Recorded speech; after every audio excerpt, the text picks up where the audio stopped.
ராமதாஸ் தலைமையில் இன்று பாமக பொதுக்குழு நடைபெறும் நிலையில் இது தனது இறுதி யுத்தம் என அவர் தெரிவித்துள்ளார். பாமக நிறுவனர் ராமதாஸ் மற்றும் கட்சியின் தலைவர் அன்புமணி இடையே மோதல் போக்கு நீடித்து வருகிறது.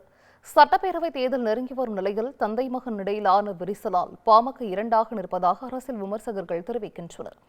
இந்நிலையில் ராமதாஸ் தலைமையில் கட்சியின் செயற்குழு பொதுக்குழு கூட்டம் இன்று சேலத்தில் நடைபெறவுள்ளது. இதனை முன்னிட்டு வீடியோ வெளியிட்டுள்ள ராமதாஸ், எம்பி மத்திய அமைச்சர் தேர்தலில் தோற்ற பின்பும் ராஜ்யசபா எம்பி என எல்லாமே அன்புமணிக்கு கொடுத்ததாக அவர் கூறியிருக்கிறார். ஒரு காலத்தில் 20 எம்எல்ஏக்கள் இருந்த கட்சி இன்று அங்கீகாரத்தை இழந்து நிற்பதாகவும் ராமதாஸ் தெரிவித்துள்ளார். இன்றைய பாமக பொதுக்குழு கட்சியின் மறுபிறப்பு எனவும் அவர் குறிப்பிட்டுள்ளார்.